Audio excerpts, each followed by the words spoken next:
Welcome to Inside New Albany Football with Coach Cody Stubblefield. I'm Jody Walls. I'm Brady Brock. We're with GumTree Mortgage here in New Albany over on Starling Avenue. We specialize in home financing needs, whether it's a purchase, a refinance, or new construction. And we're super passionate about trying to help you find the home of your dreams, help you get it financed, just like this one right here. Go Dogs. Go Dogs.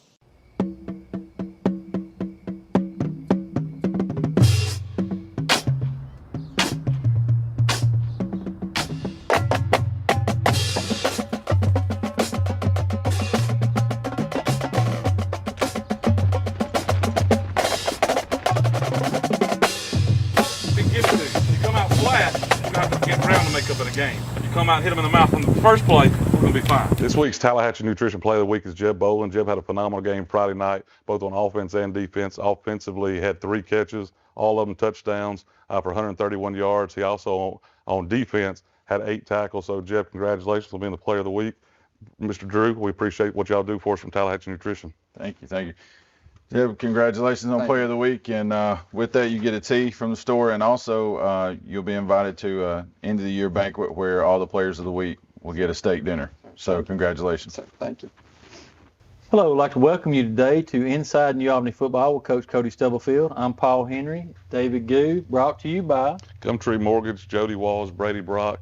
Those guys have supported us the whole time we've done the coaches show. Also, Pam Brown at State Farm. She does a great job supporting us as well. So go see either one of those businesses if you can help them out, or they can help you out, rather. Well, Coach, we capped off a very exciting homecoming week with a W Friday night, didn't we? Yeah, I mean, anytime you're homecoming, you certainly want to be in the game on top. We do such a great job with the community and school doing all the different festivities and activities throughout the week. There's a lot of pressure on those guys to play well, perform, and make sure, we end homecoming with the win. And just really pleased with the way they played and the fact that we came out and got that win.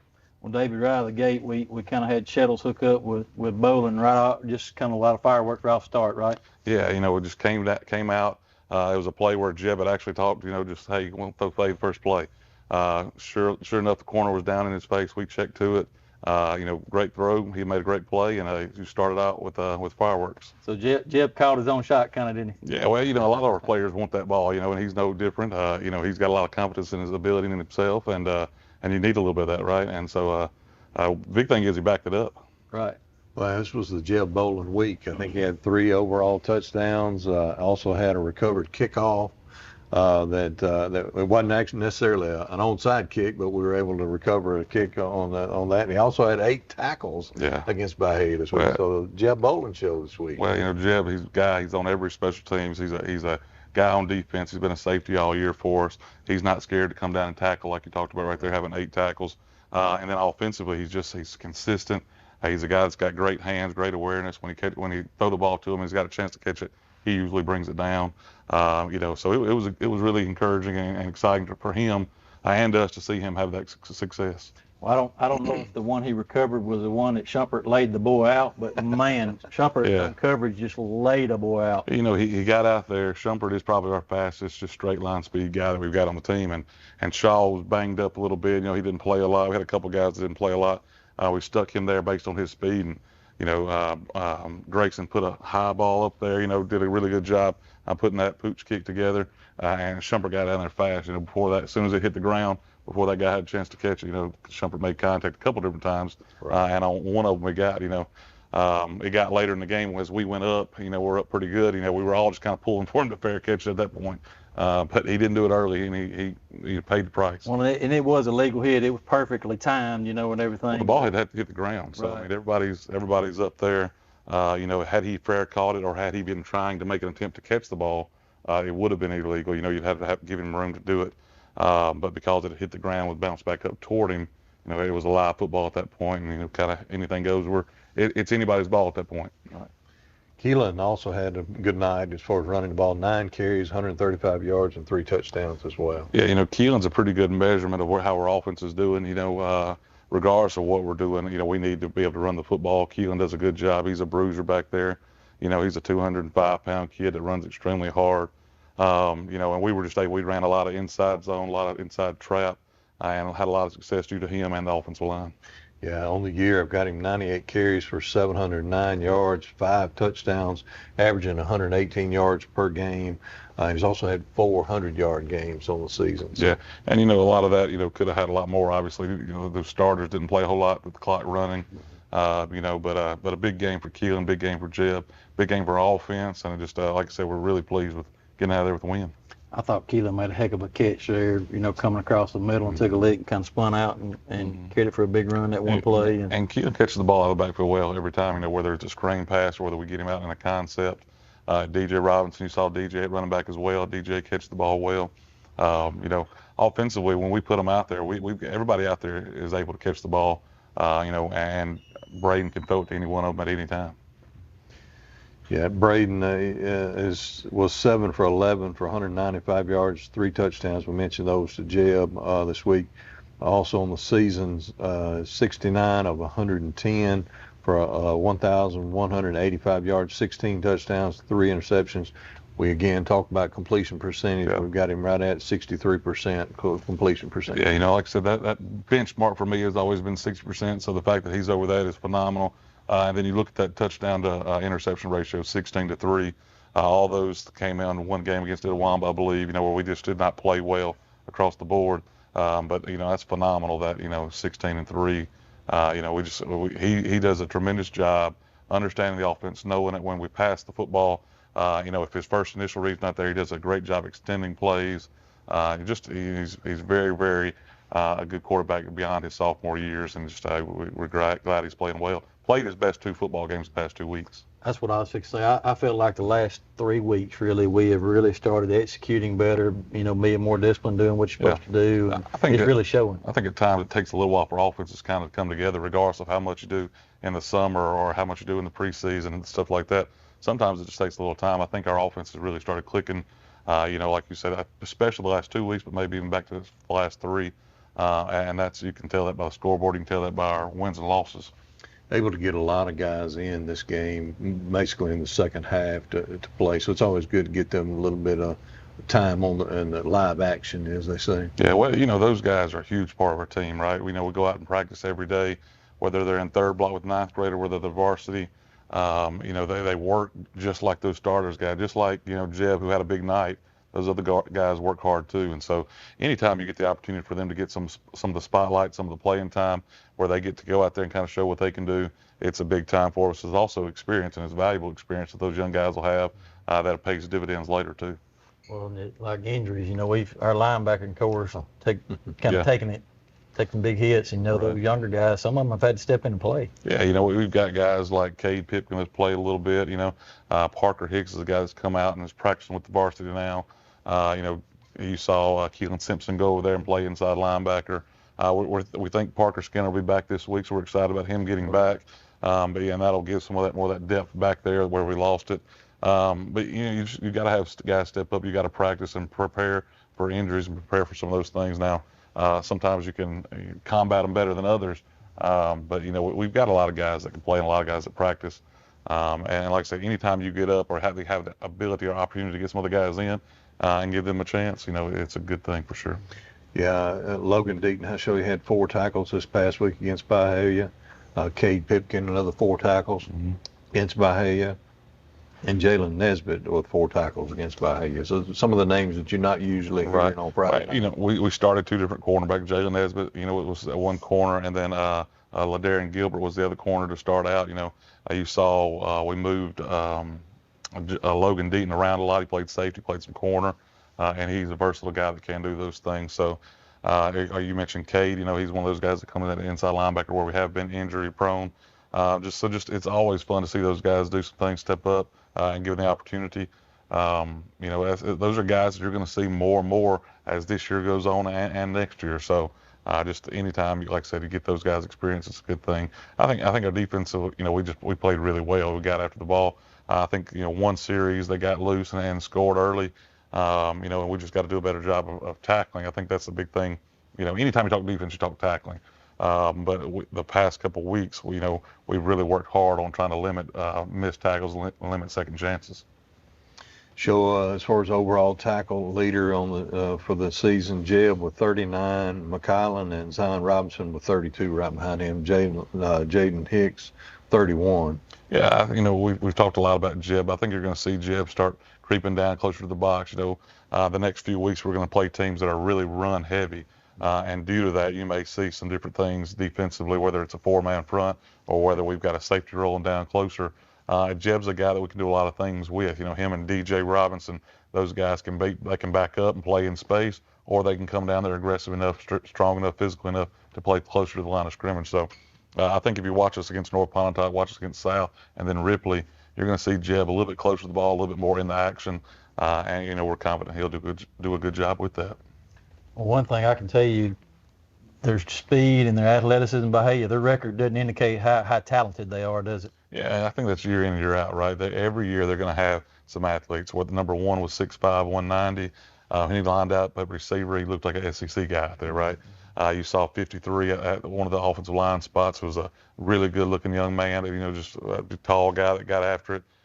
So the quarterback, the guy they brought in, that was basically a running back that started playing quarterback some for him just to run the football, was a really physical, hard runner that had some speed. So they definitely got some tools, and I think, they struggle putting it together for whatever reason. And part of that's the teams they play, part of that's they're just missing that X factor, whatever it may be. But they certainly have athletes. They seem to be a lot more organized this year than they have been in the past. I know we talked last week about them having new coach year after year after year, Yeah. but they seem to be putting it together. Well, the coach that they've had, he was at Knoxville County before that, so he's been around Coach Shorter and a lot of those other guys that have winning programs down there. So there's no question he knows what football is, knows how to do it and how to perform. Sometimes it takes time, right? This is his first year there, so I certainly look for them to improve, but think he's doing a really good job leading them. Well, we're going to take it to a break, and later on in the show, we're going to put Coach Stubblefield on the board to kind of show what Jeb and them we're seeing out there on that first strike from Braden Shettles. But we're going to take it to a break this time. It's finally game time. The smell of the fresh cut grass, the sound of the drums as the band gets ready to perform, and of course the roar of the crowd as our hometown New Albany Bulldogs enter the field. Jody Walls and Brady Brock with GumTree Mortgage here in New Albany remember those days and agree they were some of the best. They also want your mortgage experience to be the best as well. They pride themselves on excellent customer service and establishing a personal connection with their clients. They also have the knowledge and programs to fit your mortgage needs. So whether you're building, buying, or refinancing your current home, they want to help. Call them and set up an appointment today. Jody Walls and Brady Brock with GumTree Mortgage. Let them help make your dreams come true. Go Dogs!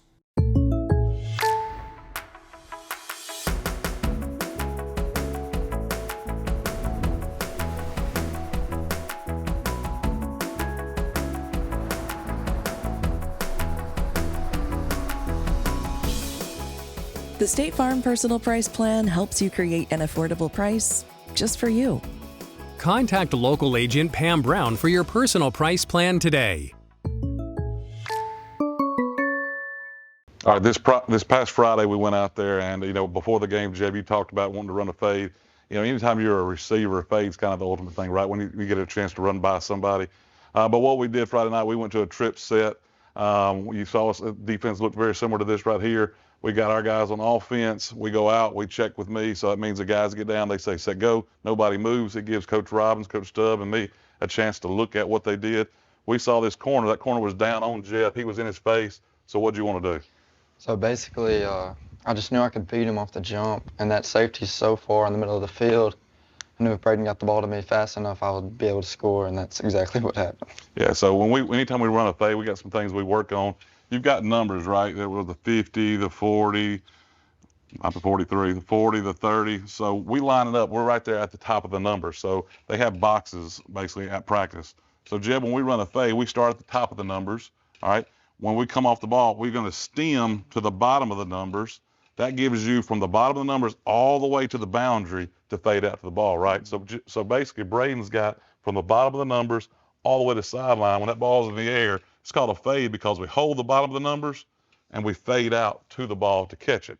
So one of the things that's critical anytime we run a fade, other than just running by that guy, is stemming him, getting to his outside and running and having that room to fade. If we allow that corner to push us off, Well, now we don't have that room on the sideline. The quarterback has to throw the ball out of bounds. It's not as good a play. So basically right there, we saw that corner down in our face. We knew we had fade. He did a great job running by him. Some other things we do right there at the corner, anytime we see guys, like I said, in the spread offense, we're looking for matchups, right? So, Jeb, if this guy's off right here, what are some other things we can do to him? Slant's really easy in coverage like that because there's outside linebackers so far up here, safety's right there. Just get right in this little hole and so slant is one, hitch is another one. But anytime we got a slant right here, how far do we run a slant, Jeb? About 3 yards. Slant's about a three-step slant. We're slanting right there. But we've got to make sure we key this outside linebacker, like Jeb said. If he gets loose, if he's out here, that obviously can affect the slant. So instead of running a slant right there, we may run a hitch instead. But those are our two options, slant and a hitch, if that corner is off. If he gets down in their face, we're a better athlete than them, we're going to run by him with the fade. If they're off and we got the outside linebacker attached down here to the box, and we know we've got the slant, if he's down, if he's soft and he's coming back, then we know we can run the hitch. So those are just three options for us at receiver. Anytime we want to isolate a guy, get him one-on-one with the corner, those are some things we're going to do. We're going to run fade, slant, and hitch. And guys like Jeb, guys like Caleb Shumpert, quarterback like Braden Shettles, they have a high success rate in that, so they can make it easy. So, again, just a little bit more chalk talk, a little more board talk. We wanted to kind of give you an insight to Jeb's first play. Huge touchdown, got us going Friday night. All right, I'd like to welcome you back to Inside New Albany Football. Coach, we traveled down Highway 15 to kind of a sentimental one for you this week at North Pontotoc, right? We're going to that crew. My whole high school career, my whole career in going to school was at North Pontotoc for all 12 years in kindergarten and whatnot. So really good people there. Had a great experience. Was certainly home to me. So it's always important and always a little extra something to it whenever we go back to that crew. And it's Friday the 13th. I didn't think about that. I felt good about it before you said that. Everything, but it's getting closer to Halloween too and whatnot. So I don't know how often Friday the 13th comes around, but hopefully that doesn't affect the play. Hopefully we continue what we talked about. Offensively playing better, defensively kind of coming together. Special teams have been really good too as of late. Grayson, we talked to D a lot. D Johnson's our punter. We like nights that he doesn't get to see any action. He needs to be bored, right? So for the next few weeks, we hope that D doesn't get a whole lot of action, but he's practicing hard and kicking well. And so if we call him, we know he'll be there. But definitely looking forward to North Pontotoc. Looking forward to going to that crew. Coach Crotwell is the coach there. Does a good job with those guys. They're going to be well coached and ready to play. Well, year in and year out, it seems like North plays us better than they play anybody else for whatever the reason. I don't know, but they just get after us every time, don't they? Well, it's a division game. It's one that they want to, obviously win. They want to win all of them, I'm sure. But I think when you get down into the division, you're going to get everybody's best shot. So we're certainly going to be prepared. We know they're going to be going for us and trying to do what they can to stop us and to win themselves. So it's going to be a good task. Well, they're coming off a 29-16 win over West Lowndes. I show they had total passing yards 114, total rushing yards 63 for a total of 177 yards. They also had 3 turnovers, a couple of fumbles and an interception. Well, anytime we can get the ball still possession, that's big. It was big this past Friday night. I think they're going to be, like I said, they're going to be well coached. They've got a couple of playmakers that are really dynamic. The Win Fun kid at quarterback number 6. Whether it's a quarterback, running back, wherever he's at, if he gets the ball in his hands, he's a guy that's a bruiser, very similar to Keelan Simpson size-wise. Going to be hard to tackle, so we've got to make sure we wrap him up, hold on, and get him to the ground. The other athlete they've got is number 3, is a wide receiver. Tyler Pickens, I believe is his name. Just a really, really good player, 6'5", 190 kind of kid that plays shortstop for him. We're going to have to know where he's at as well. McCollum Cameron will be on him all night. We have a lot of confidence in McCollum, but it'll be a big task for him. Sure, you mentioned the quarterback, Win Fun. He was a running back for him last year. I showed he had 142 carries for 651 yards and 7 touchdowns. He's missed a few games earlier this year. Only played in about 3 games, but he's doing well as well this year. Show him 18 of 31 for 319 yards passing, 3 touchdowns, 2 interceptions.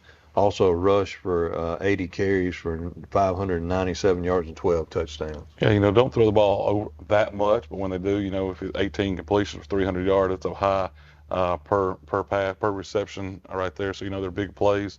Bottom line, whether 3's at quarterback or 6, that's what when Drew was hurt, they put number 3 back there. So either one of those guys are extremely athletic or capable. From a defensive spot, we're going to probably have a few more guys down that box because they are such a run-heavy team, even though they can't throw the ball. Hopefully that'll give us a better chance of getting him down before he gets going. I think also, it just kind of goes along with our team. We've had those injuries at linebacker. We've got a little bit more depth at D-line, so you'll see that a little bit more this week. But just, a big task. Anytime they've got 6 back there at running back and they've got 3 out there on the edge, they can do either thing they want to, so we got to be ready on both sides. Our box, our D-line, our linebackers got to do a good job. And then, like I said, in the secondary, we're going to have to know where they're at. We're going to have to make sure we make plays on the ball when the ball's in the air. It's got to be our ball, not theirs, and just do a good job back there. You mentioned 3 Pickens. Show him with 10 catches for 199 yards and 2 touchdowns. Also, has run the ball 53 times for 320 yards and 3 touchdowns. Yeah, I think a lot of that comes from when he was a quarterback. Watch all their film, but a lot of times, whether the play breaks down, he can get going. If he gets out of the pocket, he runs really well. So we just got to know where they're at. We got to make sure we wrap them up. Ideally, I think, we're going to dominate the line of scrimmage, and I think that's going to make things difficult for us. That's what if you say our D-line got to show up and show out, right? Yeah, D-line's been playing well all year. Ethan Conley's doing a really good job. He's been playing more as we've kind of gotten into these later games. You're going to continue to see him out there. Jaden Hicks is, is one of our top players. He's all over the field on defense. Then you've got guys like Emmanuel Tucker, Jackson Howard. Those are kind of our 4 guys that lead the defensive line, although you'll see some other guys in there as well. A couple other guys show another wide receiver for North. Number 1, Spratt. He's a junior, 8 catches, 191 yards, 3 touchdowns. Running back number 4, Cook, a senior, 39 carries, 141 yards and a touchdowns. Winfun's brother, number 5, is also, he's a sophomore, 53 carries for 212 yards. Being from over there and having a lot of people that, in my life, they're still from North Pontotoc. You hear a lot about the Spratt kid. I think when you watch film, he's the next guy that stands out. You've got Drew at number 6. You've got number 3, the receiver, and then you're going to notice number 1 next. He plays safety for him on defense. He's a guy they like to get the ball to on offense as well. So I think, if I'm not mistaken, he's a junior, so he's got a little bit more time. But another good player for him. Anytime you've got number 1, those are typically really good players, and it's no different in North than Spratt. He's a good player as well. Yeah, I show him with also 38 tackles on the year as well from his cornerbacks or safety spot. Their leading tackler on defense is Mr. Spratt. They got a couple of linebackers, a Barrio kid, a junior again. I think he was a big player for him last year, number 48, had 34 tackles on the year. And also number 20, a nose guard linebacker, Carlisle, that has 32 tackles on the year. He's a senior. Yeah, you're going to see 20 at outside linebacker, 20, and then 32 is the other outside linebacker. Those are guys that are certainly capable. I think it's kind of a very similar situation to their defense side of the ball. On our defense, we've got to control the line of scrimmage. On our offense, we've got to do a good job, controlling the line of scrimmage as well, getting Keelan through that line of scrimmage before he's getting touched and whatnot. And just you got to have push, right? When those linemen come off the ball, they need to get a hat on a hat. They need to get their feet running. And need to be moving bodies. I think this is a week that they should do that and do that well. I don't look for them, to control that line of scrimmage at all. I think, that's as a former offensive lineman, that's something to take a lot of pride in, controlling that line of scrimmage, taking great steps, getting hat placement, playing with low pads, and ultimately getting movement. We talked about Coach Stubb all the time about technique and different things and steps and pad level and hand placement. Bottom line, you got to move the guy in front of you, right? So whatever you do, when it all shakes loose, get that guy moved. I think that's something we're going to focus on. You do it every week, but I think that will dictate the game on both sides of the ball. Bulldogs lead the series 13-3. Last year, Bulldogs come out with a victory 42-7. And the losses that we've had to North Pontotoc were in 2021, 2015, and 2014. Yeah, I know the 2021 game was the monsoon at North Pontotoc. Lots of rain. I guess that's probably as hard a rain as game as I've been a part of. It definitely rained hard, and like I said, I had opportunities in the game, but didn't come away with the win. Like Mr. Henry said, it's always a game. They're going to come into New Albany or come into Ecru and play hard. We've got to take advantage of matchups. I think we are more athletic than they are, and our skill positions. I think when we go on offense, we put 5 skill guys out there that can all do things with the ball, whether it's Jeb or Caleb Shumpert or Caleb Shaw or DJ Robinson, and then some backup guys that come in there. Or you got Cortland Earl comes in at receiver. A lot of different guys, and then you've got to go to running back, and you've got Keelan Simpson that can pound the football. We've got an offensive line that we think is pretty good, and then we got Braden, who we know is a good quarterback as well. So just when you have those guys spread out, it's going to take a really good defense to kind of limit you if you're playing well. And so I ultimately think we're going to be too much for North. I think our skilled guys are going to be able to play in space. They've got to kind of pick their poison, right? Are you going to try to load the box and stop Keelan, or are you going to play off and try to contain a receiver? So that's what spread football is all about, taking matchups, taking advantage of spacing. And I think we've been doing a better job of that, which is why you've seen the offense going. On the defensive side of the ball, we've got to stop the run. That's something we've struggled with a little bit lately. We just got to make sure we shore up tackles. When we get our opportunities to bring guys down, we do that. A big part of that is always going to be controlling the line of scrimmage as well. We've got to have those defensive linemen, whether it's 3 or 4, if we insert another one, they can't give a push. They got to control gaps, and linebackers got to step up the field. Well, I think you hit the nail on the head. Your linebackers, when that D-line sets the edge, and those linebacker cores have got to step in the gaps. Yeah. And I think we've been getting better and better there, right? I think you saw guys like Zion Robinson, who's moved from outside linebacker to inside. Right. You've seen Parker Skinner get better and better each week, and then before he was out. So consistency is nice, right? We want to keep those guys in there. That we're better right now with Parker Skinner and Zion Robinson in the game. That's who's gotten the most practice. That's who needs to be out there. But we're fully capable if Cade Pipkin or Keelan Simpson need to go out there. They can get the job done well. But hopefully we stay healthy. Hopefully those guys can continue to get better and better each week. Because we want to be playing our best football when the playoffs start. Looking back at last week's game against West Lowndes, I don't know anything about West Lowndes, but I do show North Pontotoc gave up 256 yards rushing to them last week. And they're going to be a very fast team, a dynamic team. They played, we saw them on film when they played Byhalia. So we know they're an athletic team, guys got plenty of speed. Again, I think we are. I think we've got some speed. I think we've got the guys on the edge that can run. And I ultimately think we've got more speed, more athletes on the edge than they do, and I think that's going to be a difference maker too. Good luck on Friday the 13th. We appreciate it. We hope that doesn't have any negative ramifications or anything, but we're going to go in there. We're going to be focused, right? We talk all the time, whether it's Thursday during walkthrough or Friday during before the game starts in the locker room, just having focus, knowing what our job is. Coach Colin Stubblefield talks about it a lot. When he was at Upstate, Coach Williams, his offensive coordinator, he didn't want guys down here. He didn't want them up here. Want them right here in the middle, playing level-headed, just doing their job, because that builds consistency, that builds execution, and when we're executing, we're going to be tough to handle. We got a short bus ride down Highway 15 to North Pontotoc, and hopefully we'll go down there and get a W. Yeah, these guys, they'll get to kind of hang out in the locker room a little bit longer this week. They'll probably travel dressed. Anytime you're right down the road, it makes travel easy. Ultimately, we want to build off each week.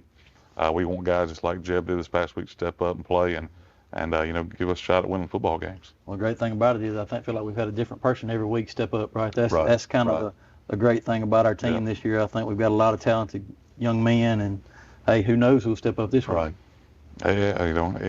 Anybody, right? Ultimately, we need 11 playing well on offense and 11 playing on defense, and these special teams continue playing well. But we've certainly got guys that can step up, and somebody will be the player of the week next week as well. Yes, sir. We're going to thank you for tuning in to Inside New Albany Football with Coach Cody Stubblefield. I'm Paul Henry with David Good. Our show is brought to us by GumTree Mortgage, Jody Walls, Brady Brock, also Pam Brown at State Farm. Both businesses do a tremendous job supporting us, so we appreciate them. Thank you, and go Bulldogs.